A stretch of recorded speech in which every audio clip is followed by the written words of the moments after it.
Sige po, ready po. One, two, three. Ayan. Thank you. Grabe ano? At least ay nakikilala natin ang Panginoon. May buhay talaga pagkakilala mo ang Panginoon.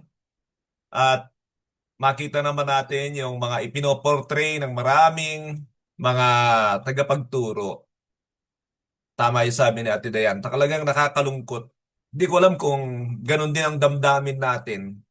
Pero usually ay dahil sa pagkakilala natin sa Panginoon o kaya ay pinipili natin yung mga bagay na gusto lang natin sa Kanya, ay napoportray talaga ang ibang Jesus. So pinasimulan ko ang video ito ng binalikan yung mga napag-aralan natin. Kaunting bagay lang ang ikinatuwa ng Panginoon. Yung kanyang ikinalulungkot, halos bahagi na rin yun ng kanyang ikinagagalit eh. Ngayon ay nag-aral tayo ng dalawang video na ipinakita ko sa inyo yung galit ng Panginoon at ito nga yung grabe na furious na yung ginamit ko rito dahil nakikita ko talaga ay ganun ang Panginoon.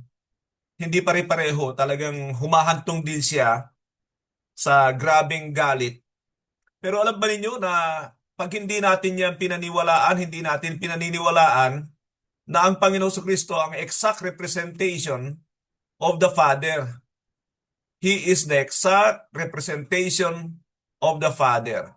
Yan ay nasa Colossians 1:15. The Son is the image of the invisible God, the firstborn over all creation.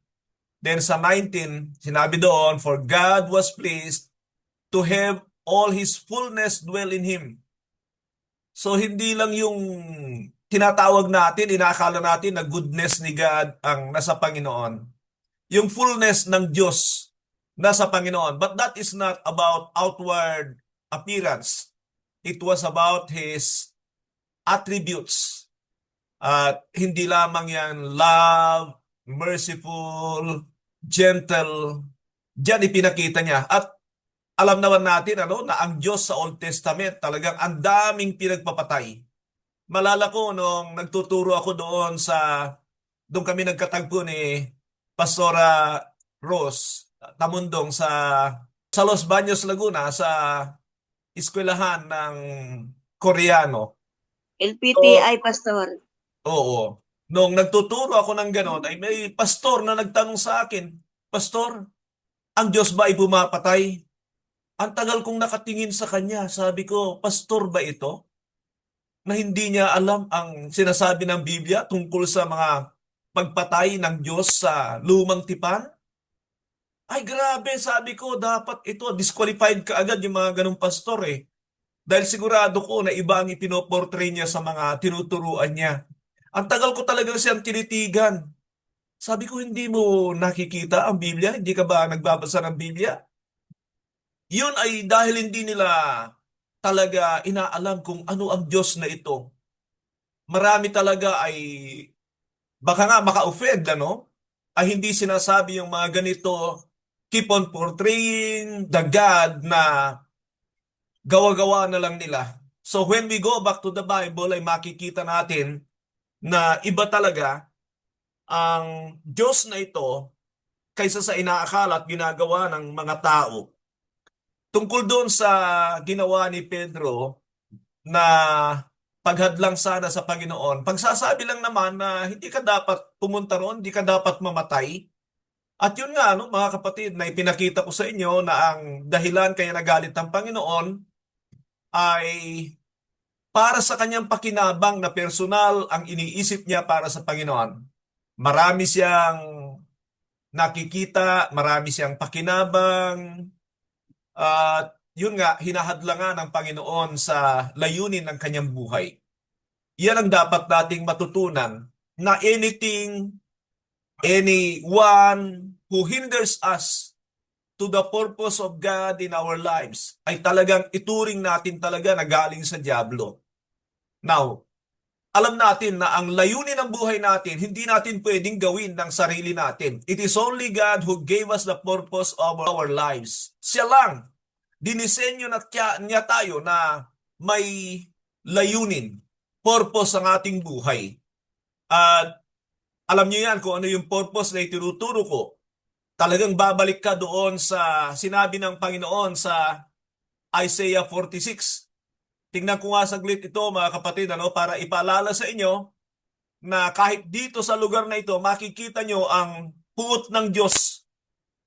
Alam natin kapag nandito tayo sa Old Testament, isipin na natin na ang nagsasalita rito ay ang Ama. Huwag na nating pag-isipan na ito ay ang Panginoon. Ang Ama na lang ang isipin natin na nagsasalita rito sa Isaiah 46 na ganito ang sabi niya sa verse 8. Remember this, keep it in mind.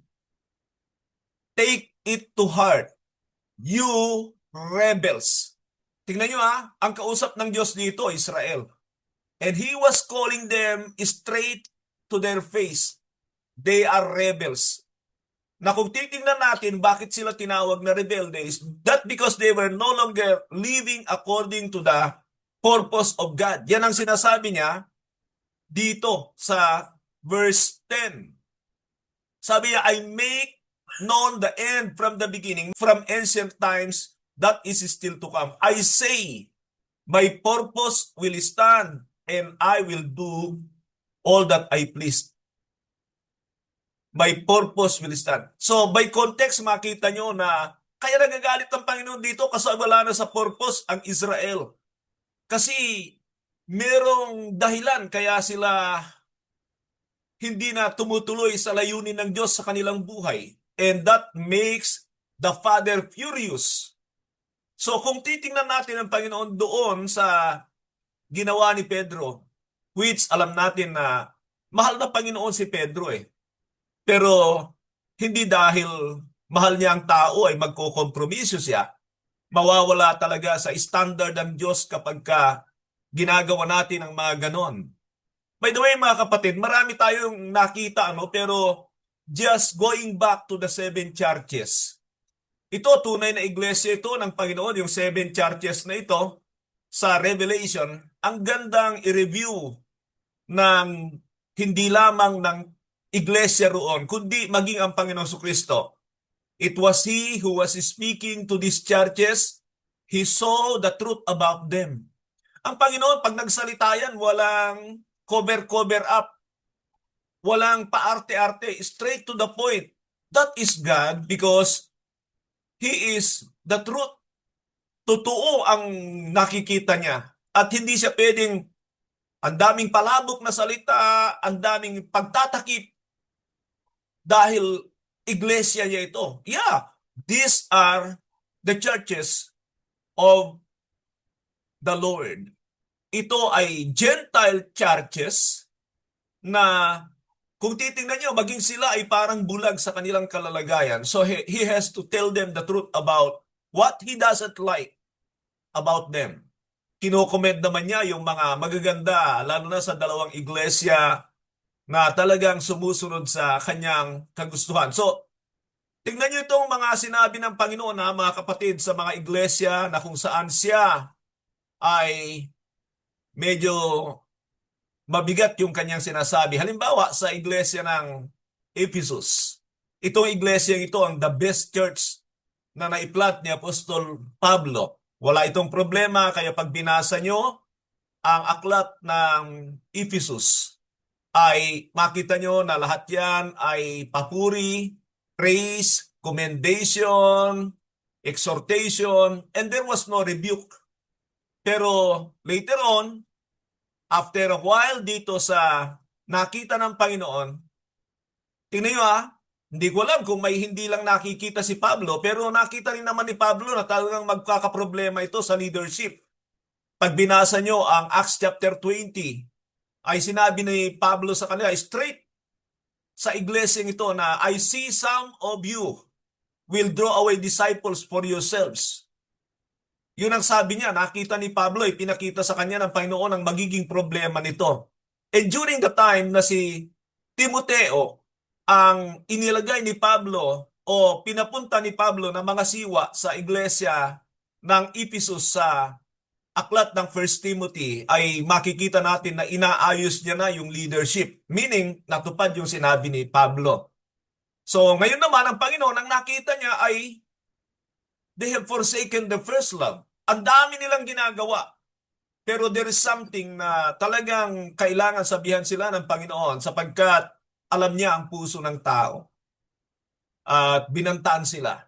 Sabi niya, to the one who is victorious, dapat magtagumpay kayo, will give the right to eat from the tree of life. Mga kapatid, ano kaya interpretation nyo dyan? Imagine ninyo ang kalalagayan ni Adan at ni Eva nung pinalaya sila sa Garden ng Eden para hindi na sila makakain ng bunga ng puno ng buhay, ay upang hindi sila mabuhay ng tuloy-tuloy.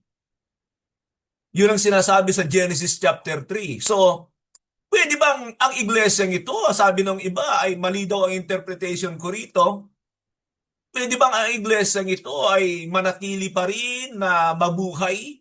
Mga kapatid, just imagine kapag ikaw ay nasa eternal kingdom ni God, na ang pinakasentro ng kanyang paraiso ay yung puno ng buhay na nagbabago ang bunga nito buwan-buwan. 12 types of fruit na yun ang bunga na kakainin ng tao doon para mabuhay ng walang hanggan. And I don't think na ito ay walang kinalaman sa banta ng kaligtasan ng iglesyang ito. Now, speaking about Pergamum, ganito ang sabi niya sa 2:16 ng Revelation. Repent therefore, otherwise I will soon come to you and will fight against them with the sword of my mouth. Will fight against them with the sword of my mouth. Kung hindi mo alam ang Biblia, wala yan. Pero ang Biblia may sariling interpretasyon diyan. Sa chapter 19 verse 15, ganito ang sabi niya tungkol kay Jesus. Coming out of his mouth is a sharp sword with which he strike down the nations. By his mere word ay talagang igugupo niya ang lahat ng kanyang kalaban. I think that is the time na yung Armageddon talaga. Yung ang Panginoon ay bababa sa langit, fighting against the Antichrist na talagang lumalaban sa kanya. But anyway, sa Thyatira ay sabi niya, so I will cast her on a bed of suffering, and I will make those who commit adultery with her suffer intensely unless they repent of their ways. So tingnan niyo ito. Karamdaman ang ibibigay ng Panginoon dito sa iglesyang ito dahil sa kanilang kasalanang ginagawa. And unang-una, yan ay pag-ibig ng Diyos. Sa aklat ng unang Korinto 11, yung pagbibigay ng karamdaman ay sign ng pag-ibig ng Panginoon para ma-realize ng tao ang kanyang kasalanan laban sa Diyos. Yung sinabi ng may bumanggit yata nitong talata kanina, 1 Peter chapter 4 verse 17, na for judgment begin in the house of God. At yung judgment na yan, mga kapatid, is not about God judging them to destroy them. It is about judging them to straighten them kung sila ay magpapaayos sa Panginoon. So, and then sabi niya sa verse 23, chapter 2 pa rin ito, I will strike her children dead. Then all the churches will know that I am he who searches heart and minds, and I will repay each of you according to your deeds. So, mahalaga ba ang gawa?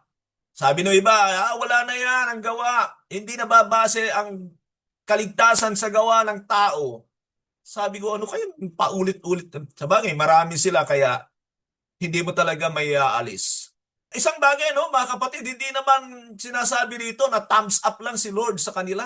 Ayan, no, thumbs up lang ako sa inyo kasi church ko kayo. No! This is the real church of Christ. Talagang sila'y na born again sa process ng new covenant born again. Hindi ito yung tinanggap lang si Jesus, ligtas na sila. No, iba ito. Mga totoo talaga ito, pero tingnan nyo kung anong nangyari sa kanila after a while. Kaya hindi na tayo masyadong magtaka sa ating kapanahunan. Talagang kung noon, nasa 99 AD pa lang ito, ay ganito na ang nangyari sa church. Second generation pa lang ito. Halos matapos pa lang yung mga apostol. Kung si John man ay buhay pa, pero makita nyo, ano, na planted ito ng apostol na si Pablo because he was the apostle to the Gentiles. Pero tignan nyo ang kalalagayan ng church. Kaya hindi nakapagtataka yung ating kalalagayan sa ngayon. Pero ang problema doon, mga kapatid, ay yung hindi mo nakikita ang problema ng iglesia. Nakikita mo ay God is loving, He will do all these things, and parang wala tayong obligasyon. Pero the whole writings of the New Testament, lalo na sa mga epistles at doon sa Revelation, ay makikita nyo na hinahanapan sila ng Panginoon ng responsibilidad to live in the faith. Meaning, kailangan sila ay namumuhay na may pagpapakita na talagang sila ay sumasampalataya. Now, meron pang dalawang churches na medyo mali ang pamumuhay. Yung Sardis, ganito ang sabi ng Panginoon sa kanya. Remember therefore what you have received and heard, hold it fast and repent.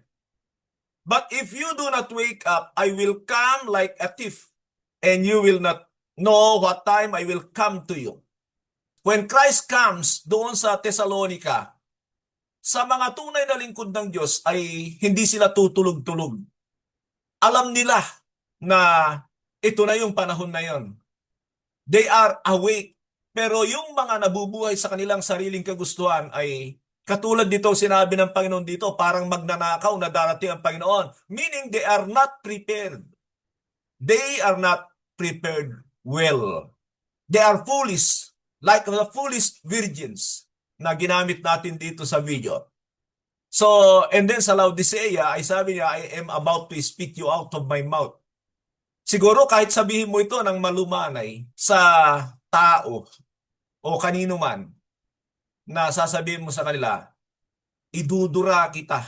Subukan nyo sa inyong mga sarili, mga kapatid, na kung ikaw ay maligamgam at pakinggan mo yung sinabi ng Panginoon sa iyo, ay subukan mo na malumanay mong sabihin yung idudura kita. Parang, what's the best way of telling a church na sasabihin ng Panginoon, I will spew you out of my mouth. Isusuka kita, idudura kita. That's, I think the best word ay idudura kita. Ang bigat, mga kapatid. But anyway, ang time natin ay 9:09 pero meron ako ipakita sa inyo rito. Basahin niyo itong Revelation 2 and 3. Makikita niyo that it was the Lord who spoke to the churches. Siya yung nagbigay kay John ng mga kalalagayan nila. But at the very end of each letter for these churches, sa dulo, laging sinasabi ng Panginoon, He who has an ear, let them hear what the Spirit says to the churches. Mahalaga na maunawaan nyo yan, mga kapatid. Ano ibig sabihin yan? It was Christ who spoke to these churches. Pero at the end, lagi niyang sinasabi, whoever has an ear, let him hear what the Spirit says to the churches. Bakit? Yung letra, kahit basahin mo ng basahin yan, okay lang yon. Pero it is the conviction of the Holy Spirit, pag yan ay pinakinggan mo, will change your life. And the problem, mga kapatid, sa ganito, maaring sa letra magaling, maaring sa pagsasalita magaling, pero do we have the conviction of the Holy Spirit? Alam nyo, ingatan natin na mawala sa atin yung pagiging basag. The Lord is close to the broken-hearted. Ang mundong ito, gusto nito na ipakita na vibrant siya. Ganyan ang alive sa atin, sa mundo yan. Pero tingnan nyo ang alive sa Panginoon. They are broken before God. Yan ang mga buhay sa Panginoon. Hindi yung parang ang galing, ang gandang magpakita, ang gandang magsalita. Mga kapatid, we are trying that to portray na okay tayo. Ang pinaka-okay sa Panginoon, sasabihin ko sa inyo, yung basag ang kanyang puso sa kanyang harapan. Thus, the Holy Spirit speaks to you. Yes, Christ in His words to these churches, through the letters, you may understand them. But every time sinasabi ni Christ, He who has an ear, saan tayo ngayon? tenga ng puso na napapakapakinig. He who has an ear, let him hear what the Spirit says to the churches. Do you have a conviction? Do you listen to your conviction? Do you obey your conviction? Mga kapatid, that's the most important thing sa ating mga ginagawa. I tell you, this virtual is not meant to show that we are good, that we are bright, brilliant in understanding. It's all designed so that we can mirror ourselves na makita natin. What's the problem with me? What's the un-Christ-like in me? Pag hindi mo yan nakikita, you will experience the furiosity of our Lord Jesus Christ. Magandang gabi po. Maraming salamat. Back to you, Kuya Joseph. Praise God. Thank you, Pastor. Ang oras po natin ay 9:13. Ang atin pong closing prayer ay si Pastora Jing. Yes, Father God, Lord, maraming po salamat sa iyong kadakilaan at kabutihan sa amin. Maraming po salamat po God sa gabing ito na tunay po Panginoon, O God, na kami Panginoon ay napakaraming nalaman at natuklasan, Father God, sa iyong mga katuruan na tunay po Panginoon na nakakapagbagbag damdamin at na lahat ng aming mga ginagawa noon hanggang sa mga ngayon, Father God, na nais mo Panginoon na i-correct kami sa lahat ng mga bagay na ito. Maraming po salamat po Diyos sa mga katuruan na ito ng iyong mga salita na tunay po Panginoon na binigyan kami ng kaliwanagan na mas lalo po kami Panginoon na mamahalin ang iyong salita, mamahalin at susundin Panginoon na isa sa pamuhay ang lahat ng aming mga natututunan Father God. Lord, maraming po salamat po Panginoon na kami Panginoon ay binuksan mo ang aming mga kaisipan sa lahat ng mga natutunan namin before na hindi naman po Panginoon talaga tama na nagbigay sa amin ng tamang pananampalataya at panuntunan sa amin bilang isang Kristiyano, Panginoon. Lord, maraming po salamat, Panginoon, sa aming tagapagturo na patuloy mo siyang bigyan, Panginoon, ng anointing. Ganun din po, Panginoon, ng kaalaman, deeper, upang sa ganun, Panginoon, O God, na maipahayag niya rin sa amin, Panginoon, at kami rin po, Panginoon, na gamitin mo bilang vessel mo, O God, na maituro din namin, Panginoon, ng tama sa lahat ng mga tao na ibibigay mo sa amin para maibahagi namin ang mga katuruang ito po, Panginoon, the right gospel in the name of Jesus. Maraming po salamat po, Panginoon. Tunay, hindi sapat po, Panginoon, ang mga words, O God, na sa aming pagpapasalamat sa inyo dahil sa Lord, sa kalaki at talagang malawak na ibinigay mo sa aming kaalaman. Maraming po salamat. Ikaw, Lord, na mapuri, masamba at maluwalhati sa aming mga buhay. In the name of Jesus. Thank you, Lord. In Jesus' name, Amen. Amen. Amen. Magandang gabi po. Magandang gabi po. Salamat Thank you pong po, muli. Pastor. Maraming salamat sa Salamat po sa sharing. mga Talagang Naimbag na rabi, Thank you kada po. kayo amin. Naimbang nga rabi Maraming iyo kinyayo amin. Bye. Amen, amen. Magandang gabi po sa inyong lahat, mga classmates. Bye-bye po. Padayon lang, padayon. Bye-bye po. Padayon, Let's tuloy-tuloy see lang you po. again on Tuesday. Padayon sa Bye-bye pag ano. po. Opo. Amen. Good Thank you, night po. Pastor. Thank you Pastor. po. Lahat. Thank you so much. Thank you. Turog tayo. Wow. Marami pa sana ako itatanong, kaso lang ang dami ko pang gagawin.